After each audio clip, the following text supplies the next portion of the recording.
Le process que je m'apprête à vous partager, je pourrais vraiment, réellement vous le vendre très cher. Vous serez peut-être à les 5% à le suivre sérieusement, mais la minorité qui va appliquer mes conseils, je vous en conjure, va exploser sur Instagram. C'est simple, j'ai gagné plus de 100 000 abonnés sur Instagram en appliquant cette méthode. Il y a très exactement 4 étapes dans ce système et je vous le partage dès maintenant et restez bien jusqu'au bout car je vous réserve des cadeaux tout du long. Première étape, vous allez vous fixer un défi, un reel par jour.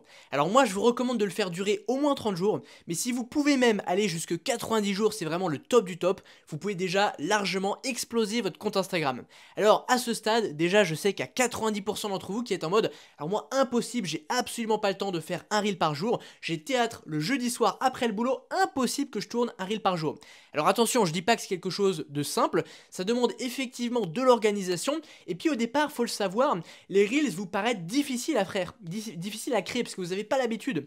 Vous allez peut-être mettre 2 si ce n'est 3 heures pour faire un reel, mais avec l'expérience, moi je vous le dis, je suis capable de faire un reel en 45 minutes, allez 1 heure maximum si vraiment je suis pas inspiré. Alors finalement, dans mon cas, ça me prend que 7 heures par semaine, c'est clairement jouable. Alors peut-être que vous, au départ, ce sera plutôt 14 que 7, mais vous en faites pas très vite, vous allez progresser et faire diminuer le temps que vous allez passer par réel. Et le conseil que je vous donne très important, c'est de faire du batching, c'est-à-dire qu'au lieu de créer vos reels pardon, un à un, vous allez les batcher, c'est-à-dire en créer plusieurs ensemble en rassemblant les tâches similaires. Par exemple, le lundi, vous allez écrire vos 7 reels de la semaine, le mardi, vous allez tourner les 7 et le mercredi, disons, vous allez les monter. Ça vous évite à chaque fois d'avoir à réinstaller votre matériel, sachant qu'en plus, vous allez trouver vos 7 idées ensemble et souvent la première idée, c'est la plus difficile à trouver, mais une fois qu'on a la première, qu'on rentre dans l'état de flow, eh bien, on trouve les suivantes très très rapidement. Ça vous évite également d'avoir vous envoyer tous les fichiers sur votre ordi plusieurs fois, vous le faites d'un coup, vous les montez ensemble, etc. En bref, avec le batching, on gagne beaucoup de temps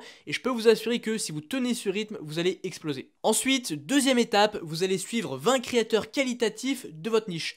Pourquoi qualitatif? Eh bien parce que ce seront vos sources d'inspiration. Vous allez vous inspirer des contenus qui ont marché chez eux pour en refaire des variantes. Il y a une règle absolue en création de contenu, c'est qu'il vaut mieux refaire ce qui marche plutôt que de chercher à réinventer la roue.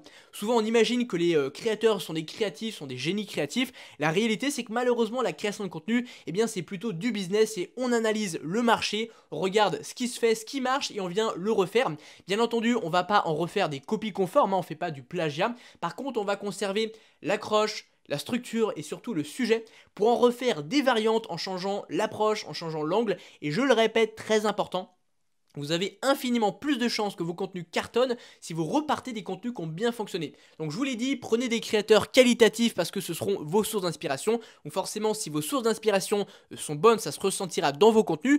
Et ce que vous allez faire, c'est que régulièrement, moi je vous recommande de le faire une fois par jour, c'est une petite routine que vous faites de 10-15 minutes, et bien vous allez consulter ces comptes. Donc allez bien sur le feed abonnement, comme ça vous avez que les contenus des gens auxquels vous êtes abonnés, sinon vous risquez de vous perdre et de perdre beaucoup de temps et au final de penser que vous bossez alors que non, vous êtes littéralement en train de scroller à vous envoyer des shots de dopamine. Mais voilà, vous regardez un petit peu les contenus qui se font et dès que vous voyez qu'il y a un contenu qui a bien marché et surtout bien marché par rapport à la taille du compte en question.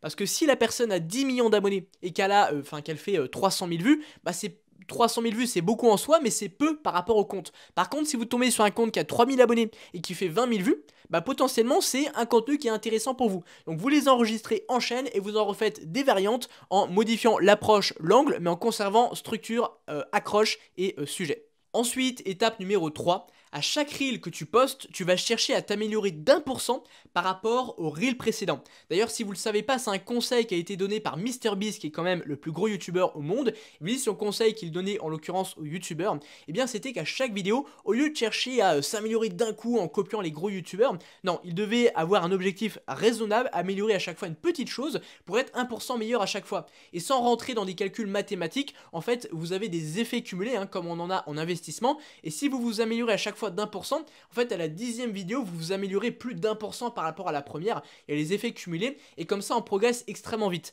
Alors je vous ai préparé un document que vous allez pouvoir récupérer gratuitement sur le premier lien en description et dans ce document je vous ai rassemblé 50 petites choses que vous allez pouvoir améliorer que j'ai classées par pôle. Donc ça peut être le pôle montage, le pôle art oratoire, le pôle posture, etc. Et donc à chaque fois je vous donne un petit truc que vous pouvez améliorer. Et donc au lieu d'avoir un objectif insurmontable, vous vous dites j'améliore sur le prochain reel un petit truc, vous vous concentrez sur ça et au moins vous le faites bien et comme ça vous allez progresser extrêmement vite. Donc allez récupérer ça gratuitement sur le premier lien en description. En fait ce qu'il faut que vous compreniez, c'est que si vous attendez de progresser naturellement à force de créer des contenus, eh bien certes vous allez progresser parce que logiquement plus on fait une chose, plus on va progresser, mais vous pouvez progresser beaucoup plus vite en ayant une démarche de progression active. C'est-à-dire que vous devez faire l'effort conscient de vous dire à chaque contenu, là je dois améliorer. Et donc la bonne façon de le faire, c'est de cibler à chaque fois un petit truc. Étape numéro 4, vous allez faire un bilan statistique toutes les 2 semaines. Ça sert à rien d'avoir en permanence le nez dans vos stats, il vous faut un peu de recul. Et donc si vous avez respecté mon défi un reel par jour, et bien toutes les 2 semaines vous aurez posté 14 nouveaux reels. Et donc vous aurez de la matière, vous aurez de quoi tirer des conclusions. Vous allez donc analyser vos stats, histoire de refaire ce qui marche et d'arrêter ce qui ne marche pas. Donc si je résume, à l'étape 2, vous avez analysé le marché pour refaire ce qui marche sur votre marché et vous allez en plus de ça refaire ce qui marche chez vous. Parce que peut-être qu'en vous inspirant d'un contenu sur votre marché, ça va pas forcément marcher pour vous parce que vous n'êtes jamais exactement dans les mêmes conditions que le compte dont vous vous inspirez. Vous n'avez pas la même taille d'audience, vous n'avez pas la même expérience, vous n'avez peut-être pas exactement non plus la même audience, hein, parce que même si c'est votre concurrent, vous n'avez jamais exactement la même audience. Donc il n'y a rien de mieux que ce qui marche chez vous. Donc il faut faire ce que j'appelle moi la technique du bourrin. C'est-à-dire que dès lors que vous tenez un concept qui marche, eh bien vous allez le refaire jusqu'à ce qu'il ne marche plus. D'ailleurs moi il y a une série d'épisodes qui m'a rapporté des dizaines de millions de vues, c'est qu'en observant le marché US, j'ai importé un concept en France qui était 5 sites et outils. Bon, aujourd'hui c'est très largement popularisé, mais à l'époque j'étais dans les premiers à l'importer en France, et donc comme j'ai vu que ça a bien fonctionné, eh bien j'ai recommencé, parce que forcément des sites et outils je peux en présenter plein. Donc si vous arrivez à trouver un concept que vous pouvez réitérer en plein d'épisodes, si c'est un concept pardon, je m'étouffe. Si vous tenez un concept gagnant et que vous le refaites plein de fois, vous pouvez littéralement exploser avec un seul concept. Si vous appliquez sérieusement ce process, il n'existe aucun monde où vous ne gagnez pas au moins quelques milliers d'abonnés en quelques mois seulement, voire même si vous avez une thématique qui est peu concurrentielle ou facilement virale, vous pouvez réellement gagner des dizaines voire des centaines de milliers d'abonnés en quelques mois seulement. Littéralement toutes les personnes qui explosent sur Instagram utilisent plus ou moins ce process. À présent, si vous voulez que je vous accompagne pour faire exploser la visibilité de votre compte Instagram, eh bien je vous invite à réserver gratuitement un appel découverte stratégique dans lequel vous allez me parler de votre projet et on va voir si on peut bosser ensemble. Bien entendu, ça n'engage à rien, vous pouvez réserver votre appel sur le second lien en description. Et moi je vous dis à la prochaine, pensez au pouce bleu si la vidéo vous a plu, pensez à vous abonner à cette chaîne, je vous donne plein de conseils pour percer sur Instagram et développer votre business sur Instagram et je vous dis à la prochaine, ciao ciao.